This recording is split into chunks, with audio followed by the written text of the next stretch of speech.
नाथ महाप्रभु के भक्त श्री सदन कसाई। सदन कसाई जो थे वो मांस बेचते थे, यही उनका काम था। एक बार ऐसे तराजू में तोलते थे मांस को, तो जब मांस का विक्रय कर रहे थे तो उनको पता नहीं चला, वो भार की जगह शालिग्राम जी को रखते थे। लेकिन कीर्तन उनको बड़ा प्रिय था, कीर्तन करते हुए मांस बेचते थे। बताओ, ऐसा उनका स्वरूप। एक बार एक महात्मा वहां से निकल रहे थे, तो महात्मा ने जैसे ही देखा, वो तो देखते ही पहचान गए, मुंह पे कपड़ा रख करके जा रहे थे, तो देखा कि ये तो शालिग्राम जी हैं। तुरंत, अरे तुम क्या कर रहे हो, बहुत बड़ा पाप है, ये तो साक्षात शालिग्राम जी हैं। उसने कहा, महाराज मुझसे गलती होगी, मुझे तो पहचान है नहीं। बोले, लाओ इनको मुझको दो। शालिग्राम जी ले लिए महाराज, जाकर के शुद्ध नदियों के जल से स्नान कराया, पंचामृत स्नान कराया, इत्र लगाया, चंदन लगा करके चांदी के सिंहासन पर बैठा के माला पधरा दी, ठाकुर जी का कीर्तन, बढ़िया खीर बना के भोग लगाई, और खूब रोए महात्मा। बोले कि नाथ, आप भी कहाँ के कसाई के यहाँ बैठे थे, अब आप विराजो, प्रेम से रतन सिंहासन पर विराजो। ठाकुर जी विराज गए। रात्रि को महात्मा के स्वप्न में आए, और स्वप्न में आकर के बोले सुनो, सुबह होते ही हमको ले जाओ और हमको वो सदन कसाई के पास छोड़ के आओ। महात्मा बोले, वहां प्रभु मांस बेचता है, वो आपको तोलता है, तोलने के लिए भार बना करके रखता है, आप उसके यहां क्या करेंगे। ठाकुर जी कह रहे हैं, हम जितना कह रहे हैं उतना करो बस। बोले, नाथ ये तो वेद विरुद्ध हो जाएगा, ये तो शास्त्र विरुद्ध हो जाएगा, मैं आपको कैसे वहां छोड़ के आ सकता हूं। आपको वहां क्या सुख मिल रहा है, वो शुद्ध नहीं, पवित्र नहीं, उसका स्थान अच्छा नहीं, मांस विक्रय करने वाला व्यक्ति, महापापी व्यक्ति, वहां क्यों जाना है आपको। ठाकुर जी बोले, कहीं पर हमको स्नान करने में सुख मिलता है, कहीं हमको सिंहासन पर बैठने में सुख मिलता है, कहीं भोजन करने में सुख मिलता है, कहीं माला पहनने में सुख मिलता है, सदन कसाई के हमको लुढ़कने में सुख मिलता है। उसके तराजू में जब वो तराजू से तोलता है तो हम इधर उधर लोटपोट होते हैं, हमको उसमें बहुत आनंद आता है, हमको छोड़ के आओ उसके पास ही। और वो मांस विक्रय करता है, चलो जो भी है, लेकिन जब उसके यहाँ तोला जाता है और वो तोलते समय हम लुढ़कते हैं तो वो कीर्तन गाता है, वो मुझे बहुत अच्छा लगता है, मुझे उसके पास छोड़ के आओ। न जाने कौन से गुण पर दयानिधि रीझ जाते। सदन कसाई के पास महात्मा वापस आ गए और आकर के शालिग्राम जी देने। सदन कसाई बोलो, नाथ यहाँ क्यों ले आए इनको दोबारा, यहाँ तो मांस बिकता हूं मैं, बहुत गंदा स्थान है ये।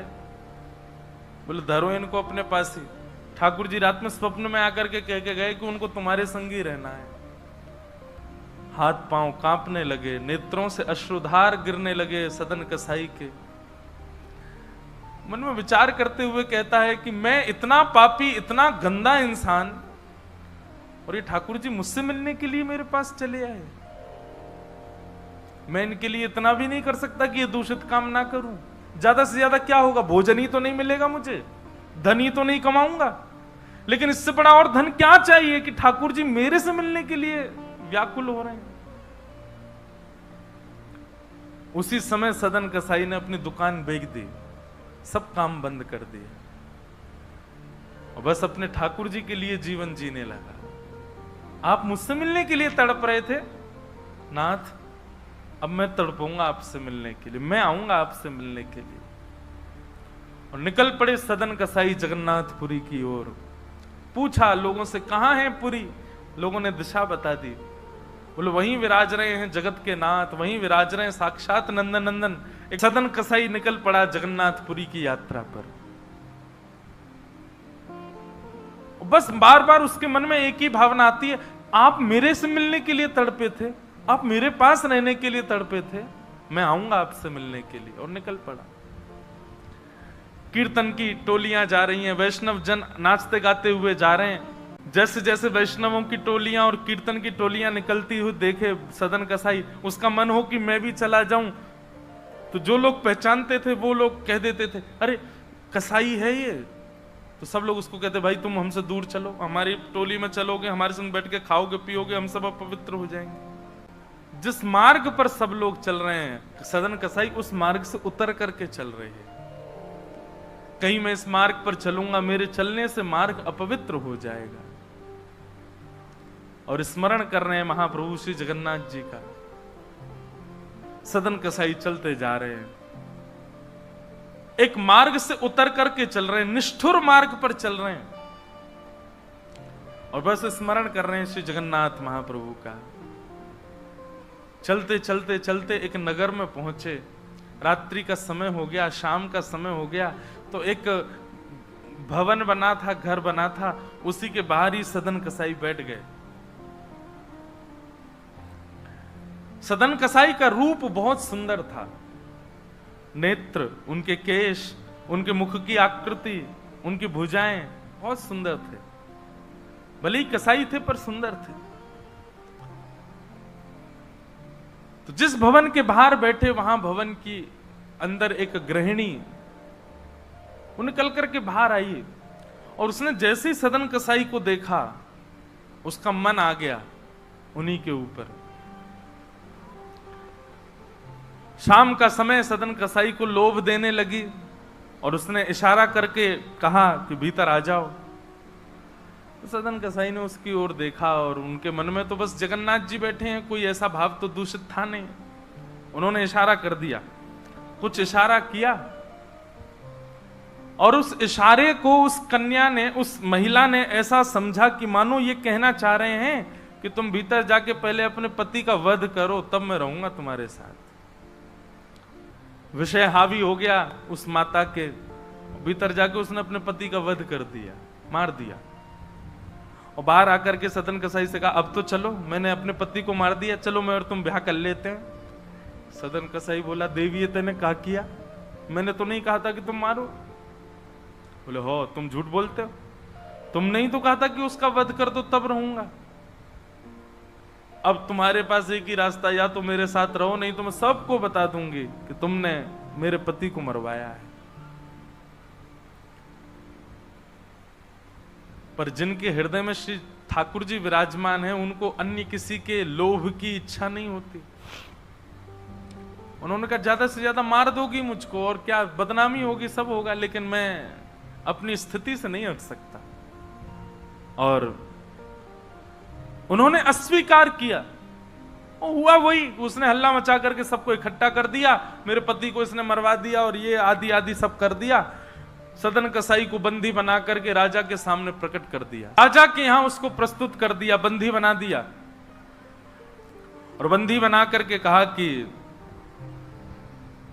आप स्वीकार करते हैं कि आपने ये अपराध किया है इनके पति को मारने का? सदन कसाई कुछ नहीं बोला। बोले, क्योंकि पक्ष तो पूरा उन्हीं की तरफ जाने वाला, मैं कितना भी मना करूं, मैं सफाई क्या दूंगा, मैं कैसे प्रस्तुत करूंगा, मैं विवाद कैसे करूंगा? वैष्णव का स्वरूप होता विवाद में नहीं पड़ता। वो चुपचाप खड़े रहे, बस मुस्कुराते रहे। बोले, अब सत्य तो ठाकुर जी जानते हैं, मैं अब आपको कैसे बताऊं कि मैंने नहीं किया।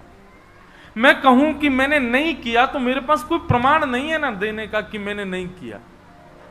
और प्रमाण देने के लिए, इकट्ठा करने के लिए, इतने प्रपंच में पढ़ने के लिए मैं नहीं निकला हूं। मैं तो जगन्नाथ जी से मिलने के लिए। आपको जो दंड देना है, बस मृत्यु दंड मत देना, बाकी जो दंड देना है दे दो, मुझे जगन्नाथ जी का दर्शन करना है।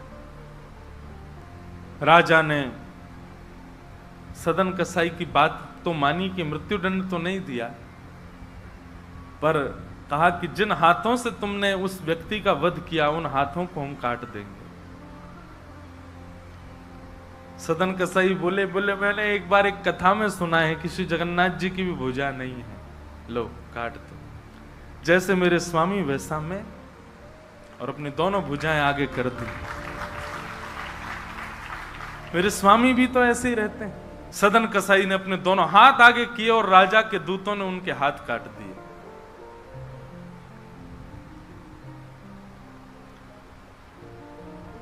पीड़ा में नहीं है, प्रसन्नता में है। आंसू तो निकल रहे हैं नेत्रों से, पर प्रसन्नता के आंसू हैं कि नाथ, आपने किसी रूप में तो मुझे स्वीकार किया। चलते जा रहे हैं, रक्त बह रहा है दोनों तरफ से। बस रास्ते में एक ही प्रार्थना कर रहे हैं, नाथ, है तो ये शरीर ही, और यही माध्यम है मुझे आपके दर्शन का। इसमें जो ये पीड़ा हुई है, जो रक्त संचार हो रहा, रक्त जो निकल रहा है, बस इससे केवल ठाकुर जी इतना रक्त बचने देना भीतर कि मैं जगन्नाथपुरी पहुंच जाऊं, आपका दर्शन कर लूं, उससे पहले मेरे प्राण ना निकल जाएं। और चलते जा रहे हैं। जैसे ही श्री क्षेत्र में उन्होंने प्रवेश किया, और जैसे ही प्रवेश किया, ब्रह्म वेदी पर श्री जगन्नाथ जी झूमने लगे। पुजारियों ने जाकर के कहा,